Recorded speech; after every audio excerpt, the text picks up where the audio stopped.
चंदगड येथील bank of इंडियाच्या शाखेत सुविधांची वानवा। सामाजिक कार्यकर्ते ॲडव्होकेट संतोष मळवीकर यांनी अधिकाऱ्यांना धरलं धारेवर। 15 दिवसात सुधारणा न झाल्यास देण्यात आला कुलूप लावण्याचा इशारा। चंदगड येथील बँक ऑफ इंडियाच्या शाखेत ग्राहकांसाठीच्या सुविधांची कायमच वानवा आहे। इंटरनेट सेवा वरचेवर बंद, एटीएम सेवा विस्कळीत, रक्कम काढण्यासाठी आणि भरण्यासाठी एकच काउंटर असल्यानं बँकेत कायम गर्दी। महिला आणि ज्येष्ठांना सुविधेअभावी तासनतास ताटकळत बसावं लागत असल्याचं चित्र।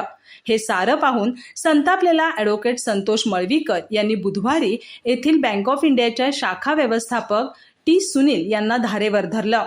अजिबात नाही। आणि गेट हे बघा, गेट लावण्याचा प्रयत्न केला, गेटला लाथ मारायची आणि गेट उडवून आधी यायचं सांगून देतो।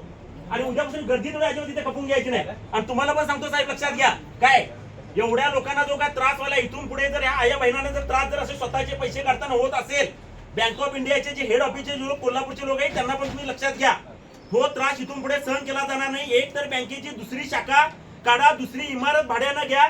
कारण इथून पुढे जर 15 दिवसाची मुदत दिलेली, 8 दिवसाची द्यायची होती, 15 दिवसाची दिले। जर 15 दिवसाचे जर हे प्रश्न नाही सुटले तर तुमच्या बँकेला इथं टाळा टाकणारच। मात्र सगळे चंदगडकर कोल्हापूरला सुद्धा तिथल्या जी शाखा मेन आहे त्याला टाळा ठोकल्याशिवाय आम्ही राहणार नाही।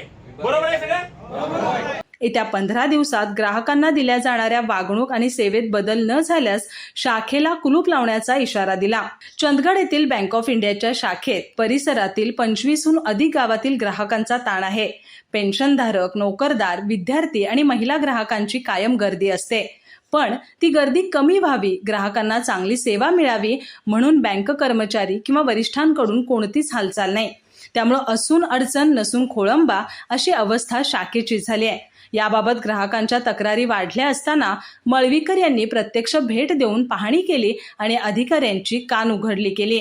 यावेळी ॲडव्होकेट जितेंद्र मुळीक, नितीन फाटक, महादेव भोगुलकर, दयानंद गावडे, बापूसाहेब शिरगावकर, भरमा पाटील, अनिल गावडे यांच्यासह नागरिक मोठ्या संख्येनं उपस्थित होते।